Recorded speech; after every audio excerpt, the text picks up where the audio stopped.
I've heard enough because I'm not that guy.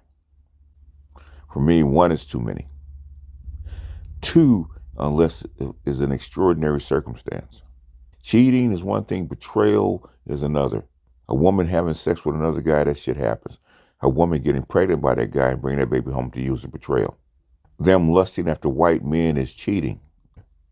We can see you having sex with white men or the divestiture talk, all that kind of stuff is cheating. But the thing is, the civil rights stuff is betrayal. The intersex feminist stuff is betrayal. The political stuff, say with My Brother's Keeper, or even the bill for the study of black men and boys that you keep holding up is a betrayal. How many times are black men going to get betrayed by their women and still go back and serve in that same capacity without some severe contrition? Every woman that's ever done anything to me in a personal sense, if she want to get back with me, it's a new contract. You have to have some severe contrition to even get my attention anymore, because normally you do some shit like that, I never see you again. And for me to see you again, you have to have severe contrition. You have to beg me to come back. And you have to have a change in attitude. I'm saying the same thing for black women in this political sense, in this social sense, and in this economic sense, as far as black men, especially for the black manosphere. Without some severe contrition, without adopting a new contract where you have to give up a lot. Black women have to give up a lot to get us back. They have to compete for us. That's what I was told him and Craig. I said 20 years ago, we didn't have that choice. Our options were limited. So they had us over a bag for the most part. If it wasn't them, we had nobody. So we had to keep our mouths shut and keep our head down and basically bend the knee. But that day is over. Financially, economically, politically, and socially, those days are done. Black men have options.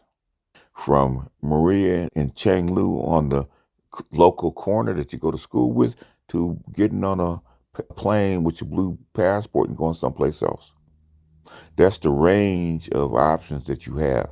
The hardest man to actually sometimes get along with or even catch is a man with options. And black men have options.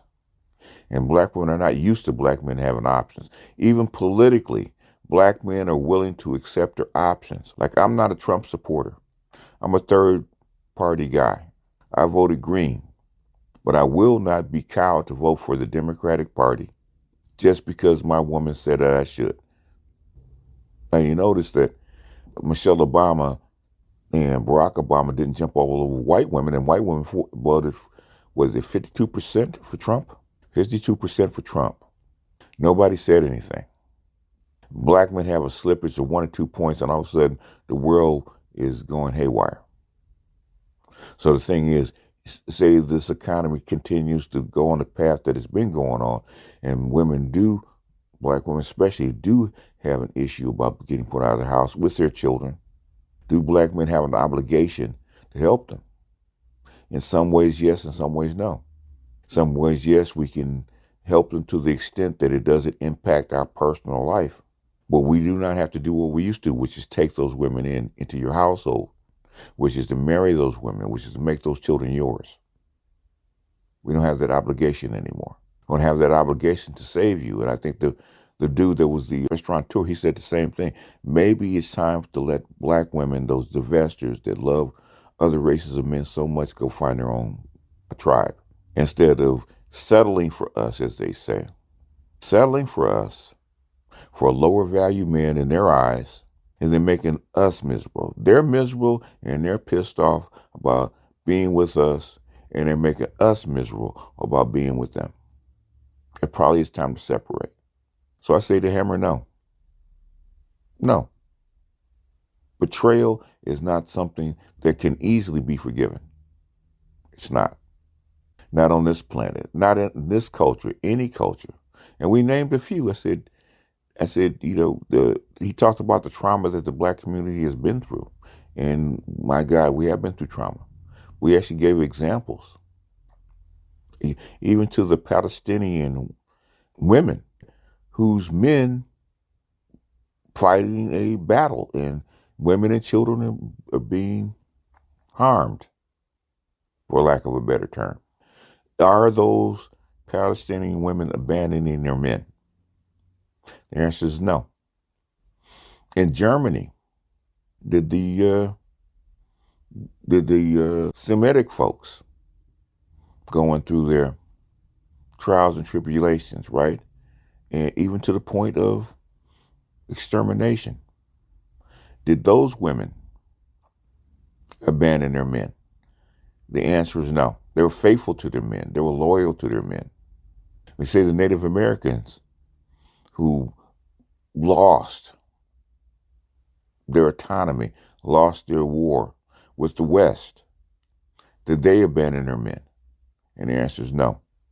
Black women have no excuse for the betrayal that they have done to their men.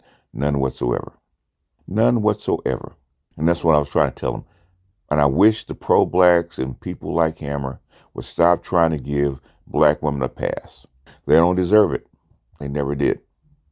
And it's only the nobility and the socialization of black men that has kept us here and kept us tied to them.